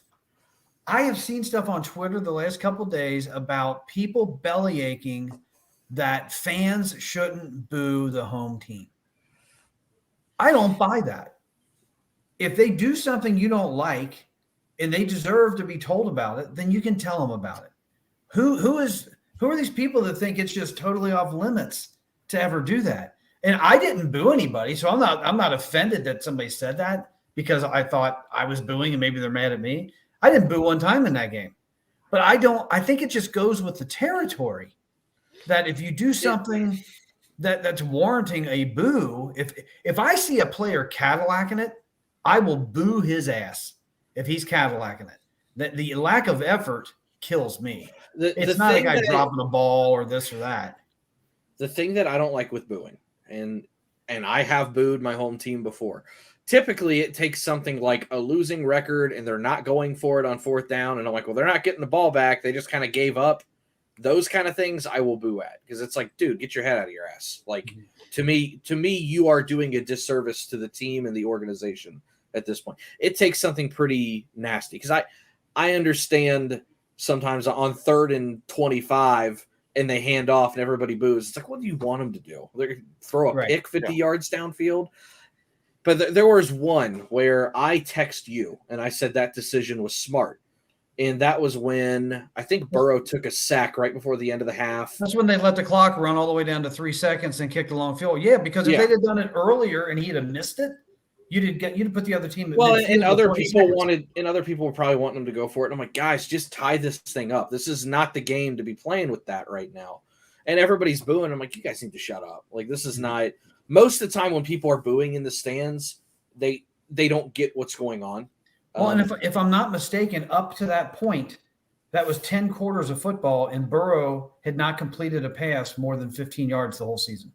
And they're in a 3rd and 18. Why in the world would you do that? I thought it would have been a little more intelligent to try to throw a little swing pass and maybe get 5, 6, 7 yards to make the field goal a little easier. That's what I was thinking. But yeah. But I will say one other thing. With it, yeah. I'll say one other thing. I didn't boo, but when there was a minute left in that second quarter and the Bengals were coming up to the line of scrimmage to start that final drive that led to that field goal, I did yell as loud as I could for Joe Burrow to get his head out of his ass, his lines blocking for him, stand tall in the pocket, be a man, and deliver the ball. Because he was scared. He wasn't moving his feet, and everything just looked so bad. So, I mean, I will get on Joe Burrow. If that makes me a bad guy, it makes me a bad guy. I question if he should have come out for the second half. I mean, he looked a little better at the very end of that second quarter, and that convinced me I'd play him. But he didn't look like he could move that team. That's what I saw. Yeah. And then it started to change. I think with the booing for me, I think that you want your team uber focused on what they have to do. And if you're booing the team, they start thinking about that instead of what they're supposed to be doing. I will say that as much as athletes like to say, "Oh, I don't hear it," they hear it. Absolutely. They hear every insult. Mm-hmm. They hear, and I'll just say, and they're human. I'll just say this from a personal coaching experience thing. I don't know how many times I've been down there on the sideline, and you'll hear someone's mom say, what are those coaches doing, or run the ball, or what. You know what? Here's the thing. Of course we heard it. And you know what we do? We're laughing at you and talking about you up and down the sideline going, this dumb whatever wants us to run the ball, and they don't know that our right guard's got a broken arm or whatever. It's like, you're there, I'm here. There's a reason. If you don't like what I'm doing, that's fine. I get it. This is entertainment. You're more than welcome to boo, but you're probably wrong. At the end of the day, you probably are. That's why I really, really, really only boo is if I see them really giving up. Like if they're down 10 with 3 minutes to go and it's 4th and 5 at midfield and you punt, I'm going to boo. It's like, dude, like you just accepted it. That's on the coach more than it. Typically, I'm booing a coach's decision, not the players. Yeah. Right. If, Corey Dillon decides he wants to throw his shoulder pads into the stands, I will boo his ass for stuff like that. If Antonio Brown wants to strip naked and run across the field, I'm going to boo at stuff like that. It takes something pretty out of whack. If a player sucks or the team sucks, whatever. I can't accept poor performance. I can't accept poor decisions. If you're not good enough to throw a ball 60 yards, so be it. But if you're throwing the ball out of bounds on 4th down, Andy, I'm going to boo you. That's one of those things. It depends on the situation. Mine's an effort thing. I will boo if I don't see the effort. I'll boo if you're a dumbass. Yeah, you can't fix that. Go ahead, I try not to boo and all that. I mean, like I say, everybody has a right to their own opinion. That I understand that. I just, like I say, I'm not married or anything, but this team is like a marriage, for better or for worse, and all that. You're there, good time, the bad times. You still got to be there for your team. That I will 100% boo my wife tonight for something. It's just, Santori, I want to bring this up with you as a coach. This surprised the heck out of me in the fourth quarter. It was around 5 or 6 minutes left. The Rams were down by 10. Now, it was deep in Bengals the Rams' own territory, but 4th and 5. I was surprised as heck they didn't go for it. With one timeout left, I was surprised they didn't go for it. I'm like, they're just giving us the ball back? You come down to 2 rules of thought. The Bengals could not run the ball at that point. They were going to run out of shotgun. They were not going to throw the ball.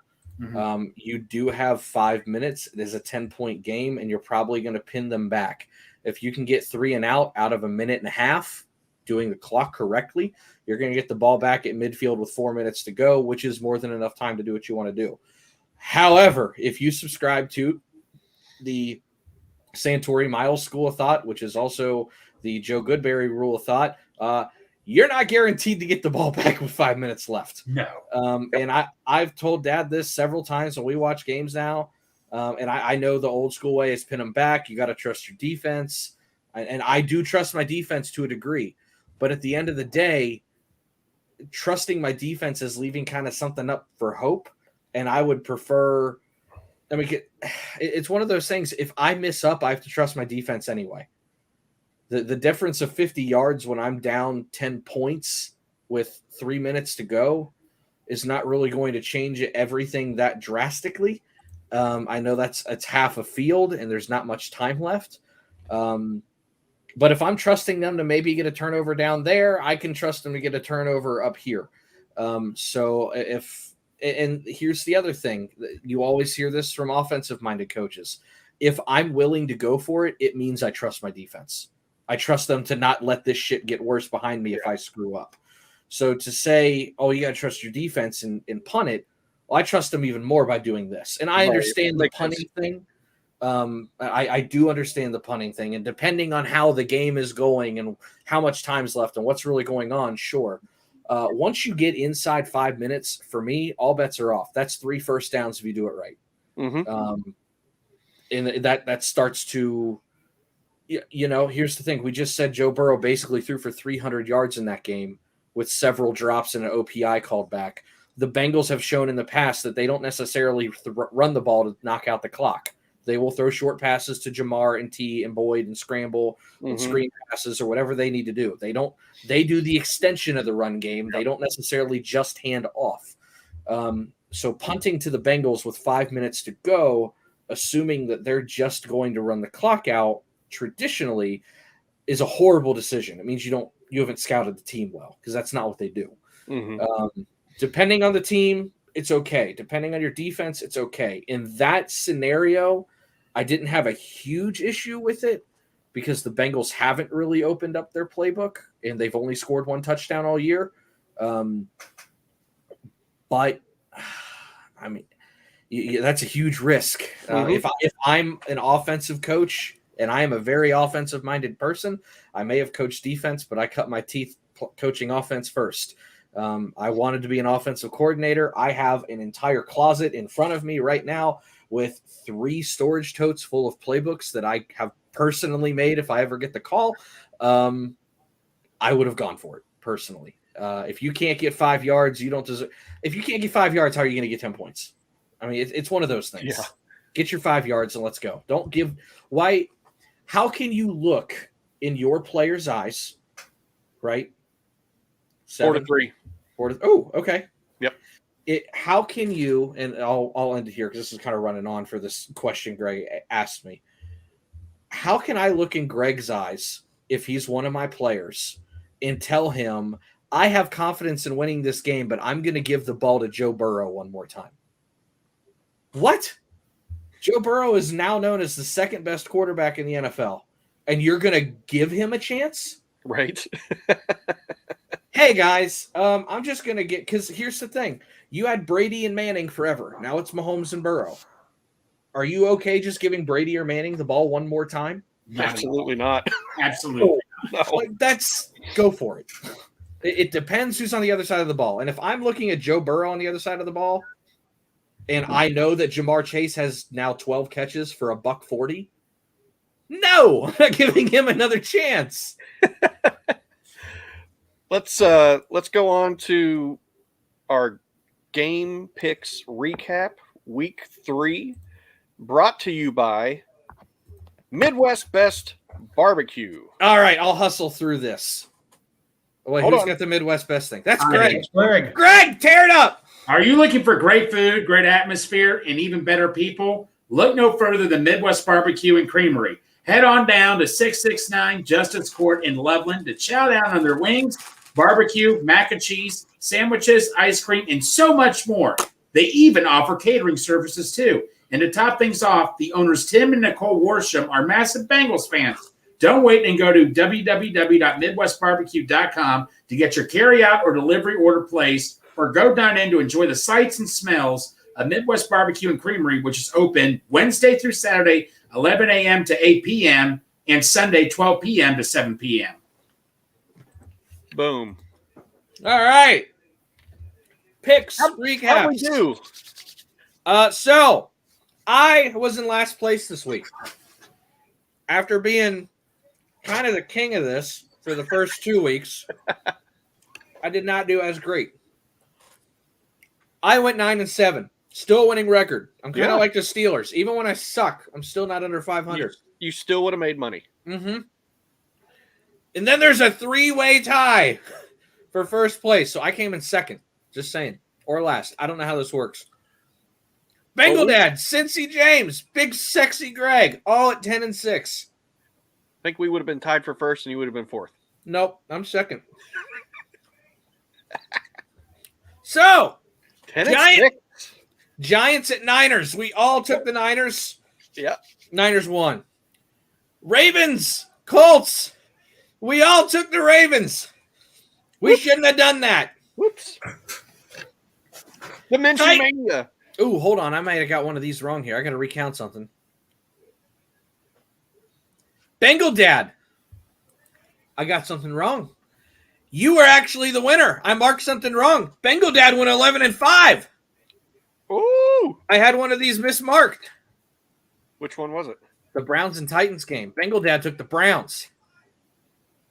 Greg, you took the Browns. I put RJ next to it. I don't know what that meant. It meant something at the time. That meant I was hoping it worked to my advantage that they'd lose, because usually when I bet the team. Reverse jinx. That's what it was. Obviously, it didn't work. You shouldn't have done that. No, I shouldn't have. James, we both took the Titans. Whoops. We shouldn't have done that. Falcons at Lions. I took the Falcons. Whoops. I shouldn't have done that. Saints at Packers. Greg. Greg, He's the only one. you took the Packers. That was one game I was proud of. I got this marked wrong too. I don't know what I'm doing. Uh-oh. These records are going to be edited. But I got all of this wrong. I got to give these 3 people 3 more losses. I'm going to have to we'll recount this later. But Greg got the Packers. Texans and Jaguars. We did a clean sweep for the Jags. We shouldn't have done that. We got swept. Yeah. Well, everybody and their grandmother would have picked the Jag. Something's up with the Jaguars. Man, you want to talk about disappointment? That's the most disappointing team right now. You mess it all up? No, just reading the comment. Yeah. All right. Broncos and Dolphins. The curse-smackling of the century. Dolphins, you ran for 70 points. They didn't run it up. They only threw 25 passes and stopped throwing in the third quarter. Scored 70, a 70 burger. You know how bad you're getting your ass kicked when the opponent's in field goal range and just kneels on the ball? Here, take it back. Because that's what happened. Dolphins, we got that right. Chargers and Vikings. I don't even remember who won that game. It wasn't the Vikings. Bengal Dad, you got it right. Chargers. I got that one marked right. Patriots and Jets. Bengal Dad. Greg, you took the Jets. You shouldn't have done that. Bills and Commanders. We all took the Bills. We got it right. Panthers and Seahawks. We all took the Seahawks. Sorry, Andy. Same old song and dance. You shouldn't have done that, Andy. Cowboys and Cardinals. We all took the Cowboys. Whoops. Oops. Shouldn't have done that. Bears and Chiefs. We all took the Chiefs. We got that one right. Justin Fields might be flipping burgers next year. Whew. Looking Raiders and Steelers. Santori, Bengal Dad, Cincy James all took the Raiders. Greg, you got it right. Oh, wow. Eagles and Bucks, we all took the Eagles. I think we all saw that coming. Yeah. And Rams and Bengals, we all knew what was going to happen. The Bengals won. It's a great day to be a Bengals fan. That's right. Let me recalculate the points here. 1, 2, 3, 4, 5, 6, 7. I went 8-8. Holy hell. Not a good day for me. So we're going to get our correct record here. Oh, my God. I can't type anything. 8 space hyphen space 8. There we go. Bengal Dad, you went 1, 2, 3, 4, 5, 6, 7. You went 9 and 7 somehow. No, you took the Browns. Hold on. I can't count anything. 1, 2. Yeah, Jesus. 1, 2, 3, 4. It was my understanding that there would be no math. Bengal Dad, 10 and 6. Cincy James, 1, 2, 3, 4, 5, 6, 7. Cincy James, 9 and 7. What? I hear Ashley laughing in the corner. This is not good. Greg, 1, 2, 3, 4, 5. Greg is the winner at 11 and 5. Big sexy Greg.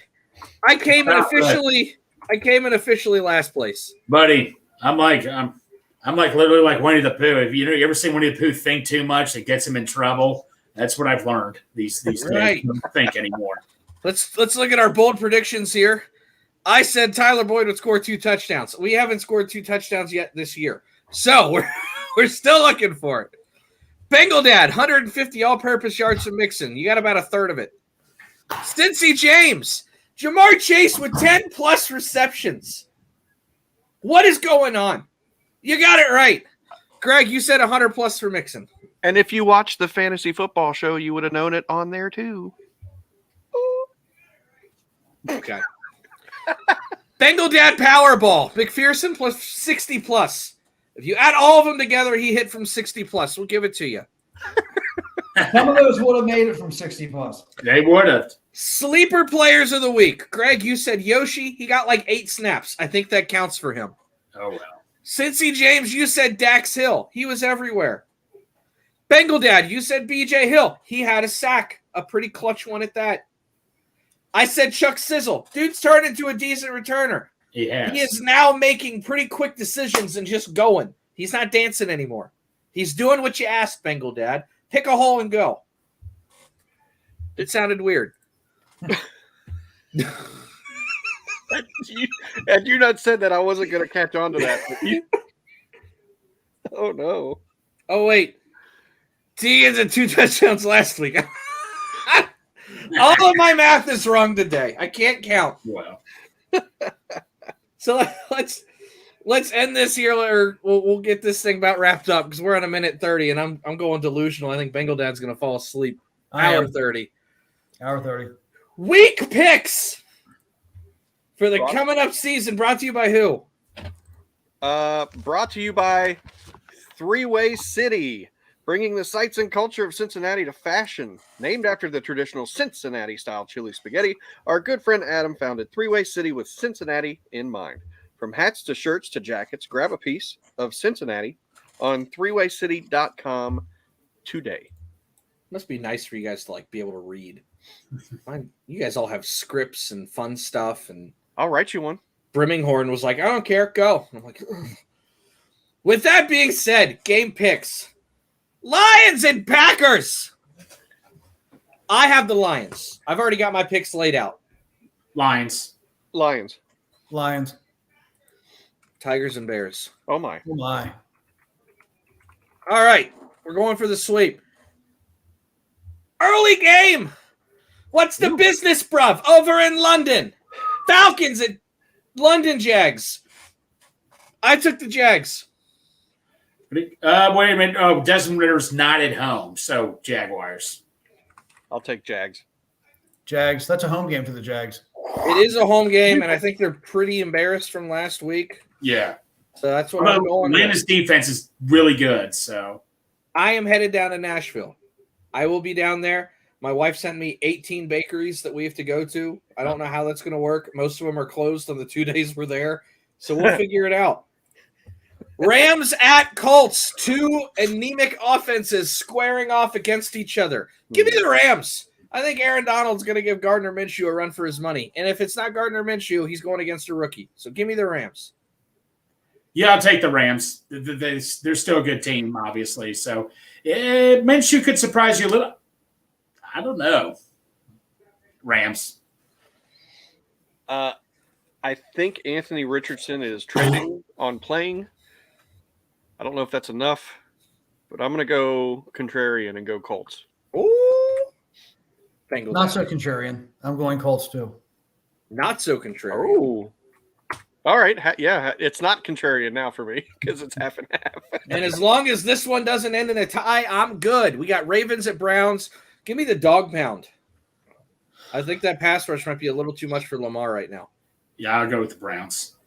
The Ravens had a bunch of guys back to practice today. I don't care. Including their they're going to be hurt tomorrow. It's what they do. I'm going. That's probably true. I'm going to go Ravens. Ravens. Love the insight Bengal Dad gives. Snooze Fest. Vikings at Panthers. Give me Justin Jefferson all day. He's playing.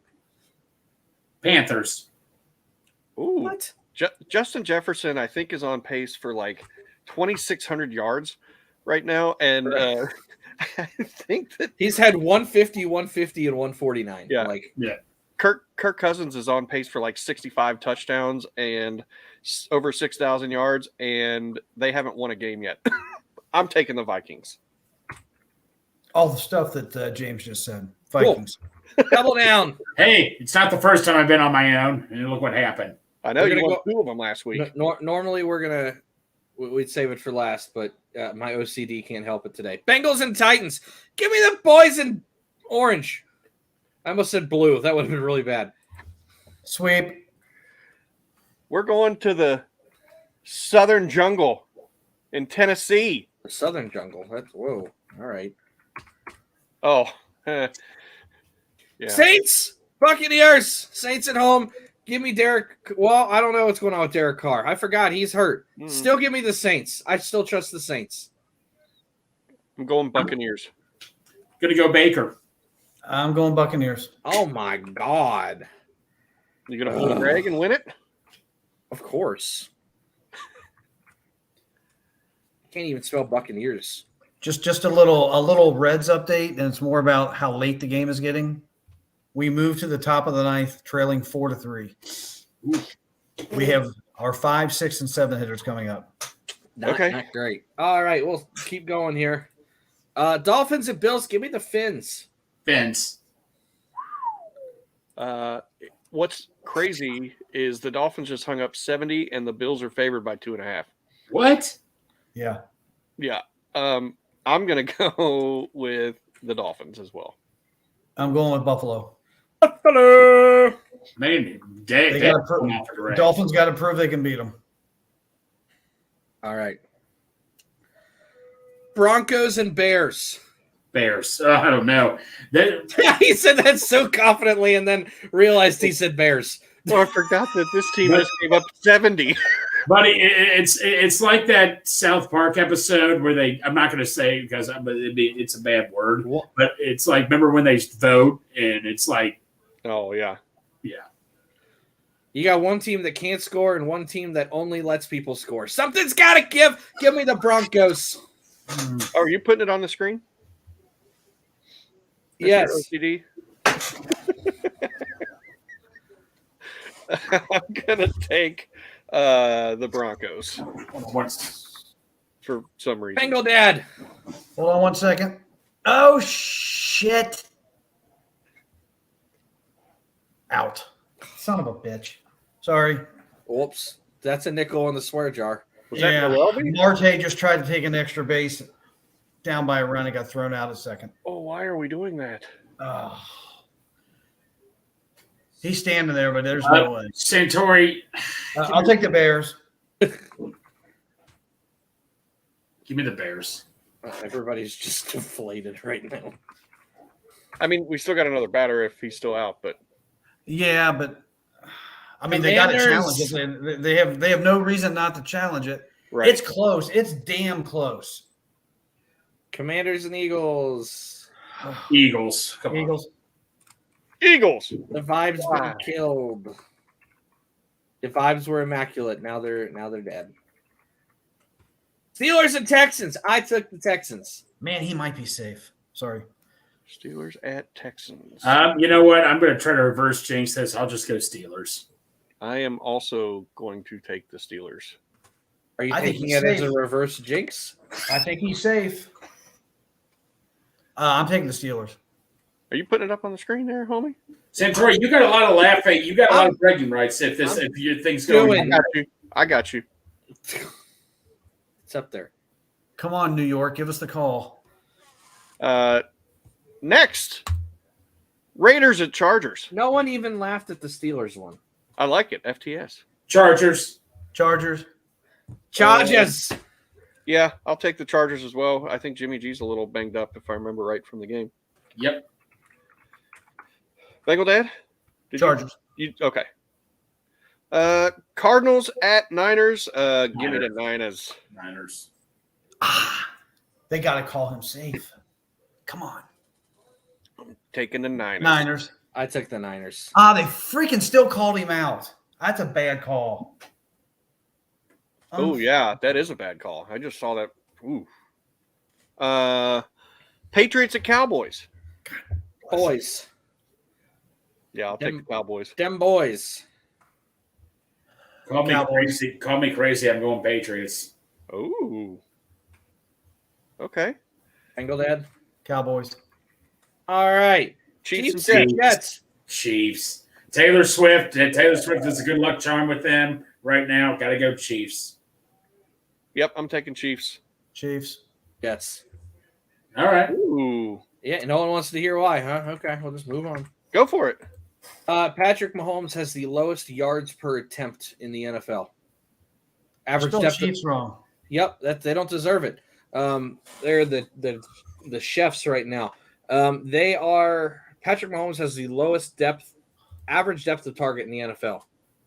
They dink and dunk, and that Jets defense is pretty damn good. I know they're struggling on offense right now, but I think that one's going to be tighter than people think. That's my bold upset of the week. Hey, go for it. Seahawks at Giants. Seahawks. I am going to take the Giants. Is Saquon playing? Possibly. Seahawks. I'll still say Seahawks. All right. Bold predictions. Who's this brought by? Brought to you by Script Coffee. Because it's bold. Bengal Dad. Bengal Dad. I'm sorry. Yeah, sorry, you're lost in the sauce. Yeah. Okay, script's called. Oh my God, my script just moved. Hold on. Your script for script? It just moved. My script for script just moved. There we go. Script coffee. Everybody wants some of this stuff. When you start your story with the specialty coffee, it helps bring your story to life in a unique way. Stories connect the past and the present to the future, from the coffee farmers to the roasters to you. They believe that everyone has a story to share. So go to scriptcoffee.com to get your coffee today. All I right. ate a whole bag of cheese. And Greg, I believe you've talked with Steve, Steven with Script Coffee, and he's good to go on a tailgate? Is that right? Yeah, he hasn't officially confirmed it yet, so I have to get back with him more. But yeah, I guarantee I think I can get him to come. I just got to talk to him more. He's been very busy lately. He's got a new coffee and breakfast for a morning game. Come on. I mean, no, I know he'll do. No. I just got to talk more about it, but to be determined though. But I'm very confident something will get worked out. Cool. All right. Guys, I got to tell you, I haven't seen the Reds dugout look like this in probably 10 years. Those guys are just in shock. They look like they're ready to cry. The 9-0 game the other night, they looked like that. Tyler Stevenson looked the exact same. Well, this game just ended. Ellie hit one, just dribbled down to first baseline. He didn't run to first because he thought he hit it off his ankle. And they did not call it that he hit it off the ankle. Are they challenging it? Bell went out there, but it didn't happen. It's over. It's been over. You guys are behind. Yeah, I didn't want to say anything. Yeah. I didn't want to say anything. What sucks is I really think he was safe at second, and that is not the fan in me coming out. Yeah. He looks safe. The butt of his right hand hit the bag before that glove hit him in the chest. Super slow motion. Not even a string from the glove hit him. It sucks. Yep. Bold prediction for Bengals. The emotion for this show is just all over the place tonight. For Bengals versus Titans. My bold prediction is defensive touchdown. I think someone's gonna make something happen. I like that. My bold prediction: we hold Henry to less than 70 yards. All right. I was thinking that something like that earlier, but I couldn't find a number that I was comfortable with. I don't know if this counts as bold, but I'm going to say maybe it's bold for this season so far. I'm going to say T. Higgins over 100 yards and at least one touchdown. I was thinking about that. Yeah, he'll rebound. He's back home. That's where he's from, back down that way. Bengal Dad, bold prediction. 4 touchdowns for the Bengals. Ooh! Any which way though? It could be special teams, it could be defense. They're not like 4 for just 4 for anybody. 4 for anybody. They're going to put 4 touchdowns on the board. I like that. What is your Bengal Dad Powerball? I don't know why you still have that on there. What would my Powerball be? You it's basically just something very, very, very low odds. You did it the first week, and I'm just running with it. It's not even a bold take. It's like the most unlikely of takes. Yeah, Tanner Hudson with a touchdown. Oh, yeah, you've done this to yourself. I like it. The Tanner BBTB. All I'm gonna say is, back in like August during preseason, I said if Irv Smith goes down, he probably needs to start. And he has more receiving yards last week than Irv Smith has for the whole year. So we got that one right. Yep. Lutherisms brought to you by Greg. Okay, there we go. So DeAndre Hopkins, this is what he's like. Okay, he's in his 30s now, and I was thinking Santori drinking milk, and we had the milk shots, and it just came to me. It's like, when you see milk expired, you think it's bad when you drink it. You know what? This milk's still good. Even though it's supposed to be expired, it's still going really well. And that's what DeAndre Hopkins is. He's in his 30s. He's still going really well. Lumpy cottage cheese. I'll take it. So for the Bengals, Dax Hill. So I looked this up. I kind of cheated a little bit. I said, he's like a Swiss Army knife, but what food can use multiple things? I thought of rice. You can use it in a burrito. You can use it in Chinese food. You can even have it with barbecue chicken. You can even have it in rice cakes. You can even have it in a bunch of other stuff. And that's exactly what Dax Hill is. He can be used all over the place. I can't wait to see this one. It's not good. Wet, sticky white stuff. Well, there you go. I wouldn't have thought of that, but it's rice. It's wet, sticky rice. No. Hey, man. Hey, you find a way, and I'll let's make a T-shirt for Dax. Can we send him that? Sticky white stuff? Dax Hill. Hold on, Lutheranisms. I forgot. Yeah. What are you? A grilled cheese sandwich. There. Sorry, I'm so sorry. I forgot that. That's my fault. And we still have the SPOTW or SPOW. Sleeper player of the week. Then we'll finally get out of here because I think Dad's like dying right now. I'm fuming right now. I have Nick Scott. I think Lou has some confidence in this defense. I think Dax Hill is really going to open some things up, and it's going to allow Nick Scott to play a little bit more free in the player that he wants to be and the player he's designed to be. Fair enough. Bengal Dad, sleeper player of the week.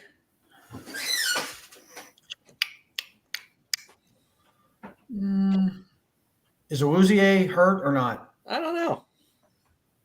He ain't done anything. He could definitely be a sleeper player. Well, he would be my sleeper if he plays. I think Tannehill's going to just throw some garbage up there. All right. We'll throw it out there. Cincy James. Trying to think of. I'm going to say. Can't say Travion. It's somebody. You guys keep trying to force this Travion narrative. I want to go with somebody on the defensive line. Joseph Osai only played 5 snaps last week. Jupo! I'm gonna say no, I'll say Joseph Osai. I'll say he's my sleeper player of the week. They've been they eased him in at the end of the game. Exactly. Greggy. We go CTB. Okay. I think he's gonna come in, guard Hawkins. You said defensive touchdown. I might add on to that and say he might get the touchdown. Oh, Juice Gang touchdown. Pick 6. Why not? All right. I'm not against it. No. I just want to add on your theory so we can both be right. I don't care if it's anybody else. I don't care who gets the touchdown. I just think CTB is going to show up this week big time. And then the very last thing before we get into our slight ramblings before we get out of here is my Secret Sean weekly advice. Secret Sean says Josh Allen will throw 15 interceptions this week. He's not a fan of Josh Allen. That's great. Glenn will love that. So 15 interceptions this week for Josh Allen. Oh, gosh. Do not play Josh Allen if you are in fantasy. I have Josh Allen in fantasy. Sean has spoken. And don't forget about our jersey giveaway sponsored by Midwest Best Barbecue. All you got to do is just donate at any amount of money. And I'm sorry, my daughter is going nuts in the background. So all you got to do is donate any amount of money, according to Santori. He kind of changed it a little bit last week, but that's totally awesome. I'm going to make it $100 next week. Right. And then, or show yourself doing something good in the community. giving back, somehow giving back. Send us your receipts, your pictures, your videos, whatever it is, and you'll be entered. Boom. Now what?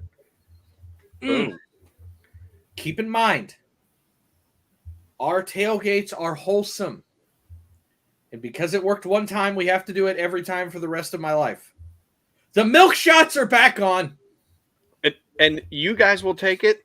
Mason will take mine, and I will take a water shot because that's what I did. You said on live podcast that you were going to have a milk shot, and you did not. You're right, but we won. We watched it back the other day, and you're like, I'll have one, and Ashley paused it, and she went, he did not. She kept notes. We got receipts. That is accurate, but the fact that I didn't do it means we won. To be fair, if you were drinking something with alcohol in it and then you had a milk shot like my wife, it did not stay down. So alcohol and milk does not mix. Oh. She took the milk shot, looked at me. She's like, we need to walk slow going in the stadium. Next show we have to have Ron Burgundy saying milk was a bad choice. Milk was a bad choice. It's gotta be. See, Dad's laughing. All's good in the hood. Right. You're smiling. Mason loved it. You're smiling. Mason absolutely loved it. Darth says, shall I bring tequila to pair with them? Yeah. I don't think so. Tequila and milk. Tailgate with this crew, 0 things happen in the podcast make me believe that. And Ashley said it stayed down with effort. We had tacos and milk and zebra cakes. It's not a lie. And burgers and buffalo chicken dip and yeah, I bought a cooler that onions. holds 150 quarts of whatever, and I just had a bunch of Mountain Dew and milk in it. Still in my car. It's like a 7-year-old picked all that out and it was like, that's what I want. Ashley opened it. She's like, there's cake, milk, and Mountain Dew. Are we at a 5-year-old's birthday party? I was like, yeah. Yes. That's it. Let's see. Dar says, I've been trying to get anyone to drink milk and tequila for years. Unsuccessful. Is this a thing? Like an actual thing? Like an actual shot, Darth? I hope not. Like, tell us what it's called if it's an actual thing. Hey, guys, I'm bowing out. I know. We've gone like 3 times your quota tonight. Yes. But granted, Cam. You love Cam. Yes. Absolutely. And I just hated the fact I just watched the Red season officially disintegrate. I mean, it's as James would say, they're not mathematically eliminated yet. Yep. They just need. They are emotionally eliminated. Yeah, they just need literally every game. I haven't seen a dugout like that in years. That was horrible. It sucks because if it wasn't for the 2 horrific losses in Pittsburgh, they probably would have made it. Yes. Yeah. All right. Anywho, I'm out here, boys. All right. Dad, thank you for hanging with us. I know it's way past the quota, but it was kind of like having 2 shows tonight. But between Cam, which I think everybody enjoyed, yes, and then we actually have to do our normal show, which I think everybody typically enjoys. We haven't lost any viewers along the way, so thank you guys for all staying with us. Yes. Really long show. They typically don't go this long. I think you guys know that. I think Dad's looking at Kim right now saying, I'm trying to wrap up, and he won't shut up. Well, and okay. Just like a Christmas tree. So 2 hours, she's saying 2 hours. Bengal Dad, you're getting ready to bow out. We've got one more thing we're going to do with Greg, and you can bow out if you want. All right. See you guys. He's just got to do it. Greg, you, sir, have about 10 seconds once I play this video to go full savage mode on the Titans. Are you going to go bring up Teddy Karras? Are you going to make it unwholesome on this show? Or are you going to try to keep it clean for this big savage moment? Whatever comes to my mind. Whatever comes to your mind. All right. Without further ado, we're going big savage mode. That's my trash you done made, so you bagged him. I'm a savage. Yeah. Classy, bougie, ratchet. Yeah. Sassy, moody, nasty. We are the Titans. More like we are not the Titans, because we're going to take the Titans and take them out and put them in some smoked barbecue in Nashville. That's what we're going to be doing. God, I need a shirt that says "We are not the Titans." How about Pork not the chop? Titans? Pork chop, please make us decisions. How about we are not the Titans? Titans, yes. Any more Savagers in it? And right into the stretch. Looking back and throws up the middle. Rose is on his way around. Picked up by Otis. Here comes the ready and now.